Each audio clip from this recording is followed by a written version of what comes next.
나는 어렸을 무렵 엄마가 싫었다. 엄마는 내게 엄격했고 혼나지 않은 날이 없었다고 말해도 과언이 아닐 정도였다. 가끔씩 자상한 면모를 보일 때도 있었지만 때마다 다르게 행동했다. 일을 벌이면 순식간에 아까 일은 잊은 것처럼 화를 내었다. 엄마는 아무리 사소한 실수라도 넘어가지 않았다. 늘 마지막에 널 위해서 하는 말이야 라고 마치 선심 쓰듯이 말하는 게 싫어서 견딜 수가 없었다. 엄마에게 혼난 후 나는 늘 엄마 따위는 없어지면 좋겠다 라고 마음속으로 중얼거렸다. 어느 날 나는 당시에 사이가 좋았던 근처 여자애랑 공원에서 같이 놀고 있었다. 모래사장에서 같이 성을 쌓고 있으니 갑자기 그 애가 신비한 선물을 줄게 라고 어떤 걸 주었다. 그건 빨간 색연필이었다. 이 색연필은 말이지 소원을 이루어주는 마법의 색연필이야. 아직 의심할 줄 모르는 나는 순수히 기뻐했다. 겉보기에는 지극히 평범한 색연필이었으나 마법의 색연필이라고 하니까 엄청난 힘을 가지고 있을 게 틀림없었다. 당장이라도 그 힘을 시험해보고 싶어진 나는 여자에게 감사 인사를 하고 집으로 쏜살같이 돌아갔다. 도중에 뜰에서 옆집 아줌마랑 이야기를 나누고 있는 엄마에게 다녀왔어 라고 말한 뒤에 집 안으로 들어가서 자기 방 문을 힘껏 닫았다. 책상 위를 보니 마침 글씨가 잘 써질 것 같은 공책 같은 게 있었다. 받은 색연필로 글씨가 잘 써지도록 꼭 쥐었다. 내 소원은 오래전부터 이미 정해놓았다. 엄마를 없애줘. 책상 앞 의자에 앉아 만반의 준비를 갖춘 뒤 비로소 앞에 놓인 건 공책이 아니라 달력이라는 걸 깨달았다. 그러고 보니 그저께 엄마에게 혼난 게 화가 나서 달력을 갈갈이 찢어버렸지. 싫은 일을 떠올리고 기분이 좀 우울해졌다. 나는 진정한 뒤 다른 종이를 찾는 것도 귀찮아서 그 달력에 소원을 적기로 했다. 달력은 세로 5칸, 가로 7칸으로 만들어진 달력이었다. 칸 밖에는 캐릭터 그림이 그려져 있었기 때문에 안에다가 적을 수밖에 없었다. 달력이라는 특수한 용지여서 처음에는 어떻게 소원을 적을지 좀 망설였지만 바로 좋은 생각이 머릿속으로 떠올랐다. 나는 내일 날짜 칸에 삐뚤빼뚤한 글씨로 적어놓았다. 엄마가 없어지는 날이라고. 다음날 엄마는 나간 채로 돌아오지 않았다. 아빠는 여기저기 전화를 하느라 바빠 보였다. 부산스럽게 움직이는 아빠를 가만히 보고 있으니 아빠가 말했다. 괜찮아. 분명히 어디선가 길을 잃은 거겠지. 아빠는 옛날부터 과묵한 사람으로 그다지 감정을 겉으로 드러내는 사람은 아니었지만 왠지 무리하고 있는 느낌이 들었다. 그때 가슴속이 조금 뜨끔했다. 다음 날에는 토요일이라 수업은 없었지만 아빠는 꼭 가야 하는 곳이 있다고 말했다. 어쩔 수 없이 근처에 사이좋은 아주머니 집에서 나를 맡기기로 했다. 예전부터 아주머니 집에는 엄마가 자주 놀러 오는데 아주머니는 엄마랑 달리 자상한 사람이라 정말로 좋았다. 나는 자기 방에 돌아온 뒤 책상 위에 아무렇게나 놓인 그 빨간 색연필을 집어들었다. 굉장해. 정말이었구나. 희죽거리면서 마법의 연필을 머리 위로 드니까 어디선가 은은한 빛이 나오는 것 같았다. 나는 곧바로 내일 소원을 생각하기로 했다. 일단 갖고 싶은 게 있어서 게임을 선물 받는다 라고 기입했다. 아직 조금 공간이 남아있기에 하나 더 소원을 적을 수 있을 것 같았다. 그때 나는 어떤 사실을 깨달았다. 어쩌면 이대로 내일 엄마가 돌아와 버리는 게 아닐까. 황급히 나는 빈 공간에 엄마가 있어서는 안 되는 날이라고 기입했다. 다음날 아침 나는 아빠랑 같이 아주머니 집에 갔다. 아빠는 아주머니에게 몇 번이고 고개를 숙이며 내게 아주머니에게 폐를 끼치지 말라고 주의를 한 뒤 나갔다. 그날은 하루 종일 아주머니 집에서 가져온 게임을 하거나 텔레비전을 보면서 지냈다. 평소라면 늘 엄마가 근처에 있어서 이렇게 멋대로 행동했다가는 꿀밤이 날아올 것이다. 나는 즐거워서 어쩔 줄을 몰랐다. 저녁이 되자 아빠가 마중 나왔다. 참지 못하고 게임 사왔어 라고 물으니 아빠는 이상하다는 듯 얼굴을 했다. 아무래도 딱히 선물 같은 거 사오지 않은 모양이었다. 하지만 돌아가는 길에 근처 게임 가게에서 아빠가 뭐든지 하나 게임을 사도 돼 라고 말했다. 두 번째 소원도 이루어졌다. 나는 기뻐서 펄쩍펄쩍 뛰었다. 집에 돌아온 뒤 바로 방으로 달려가서 게임을 열었다. 당장이라도 플레이하고 싶었지만 잊어버리면 안 되기에 만일을 위해 다음날도 엄마가 돌아오지 않도록 똑같은 소원을 적어 놓았다. 실제로 그날은 늦게까지 게임을 하다가 지쳐 다른 소원을 적지 못하고 자고 말았다. 다음날 일요일엔 회사가 쉬는 날이라 아빠도 하루 종일 집에 있었다.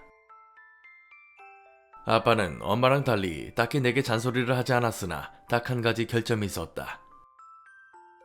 요리를 못하는 것이다. 먹지 못하는 수준은 아니었지만 유감스럽게도 엄마랑 차이가 너무나도 났다.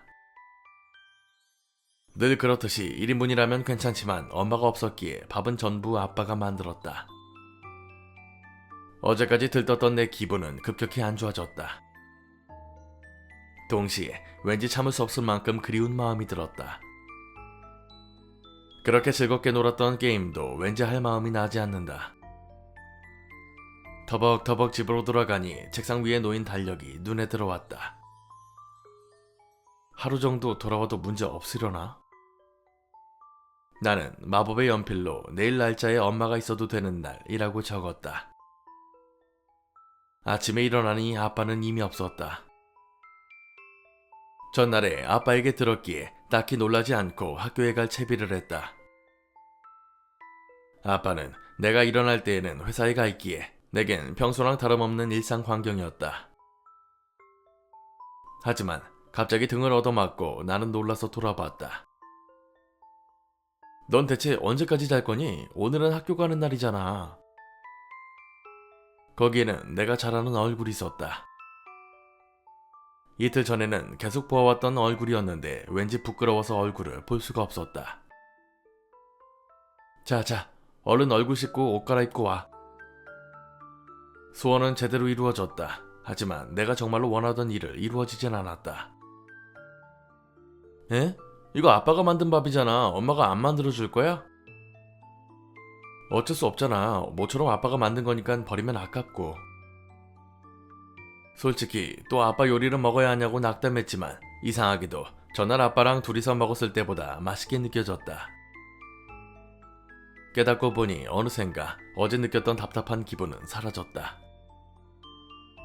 집을 나갈 때 엄마는 늘 그렇듯이 인사는 안 해줄 거야? 라고 물었다. 돌아보지 않고 들릴 듯 말 듯 미묘한 목소리로 다녀오겠습니다 라고 대답했다. 뒤에서 잘 다녀와 라고 조금 기뻐 보이는 엄마 목소리가 들렸고 그대로 학교로 갔다. 학교에서 돌아오니 왠지 엄마가 집에 없었다. 아빠가 돌아와도 엄마가 돌아올 기미는 전혀 없었다. 나는 마법의 효과가 떨어졌나 싶어 바로 내일 날짜에 오늘과 같은 소원을 적었다. 다음날 아침 어제랑 마찬가지로 뒤에서 엄마가 내 등을 때렸다. 역시 어제 엄마가 돌아오지 않은 건 마법의 효과가 도중에 끊겼기 때문인 것 같다. 테이블 위를 보니 어젯밤에 남은 저녁 1인분이 놓여 있었다. 또 아빠 밥이냐고 짜증을 내면서 엄마 얼굴을 보니까 엄마는 고개를 돌려버렸다. 나는 참지 못하고 말했다. 적어도 엄마의 된장국이라도 먹고 싶어. 엄마는 처음에 깜짝 놀란 얼굴로 나를 봤으나 잠시 생각하는 신용을 하더니 그럼 내일 엄마가 힘내서 만들어줄게 라고 말해줬다. 집을 나갈 때 나는 다녀오겠습니다 대신에 된장국 약속이야 라고 말하고 학교로 달려갔다. 학교 마치고 집으로 돌아오니 역시나 엄마는 없었다. 나는 집에 돌아오자마자 책가방을 내팽개치고 어제 소원처럼 엄마의 된장국을 먹는다 라고 적어 놓았다. 그날 밤은 왠지 흥분이 되어 좀처럼 잠이 들 수가 없었다.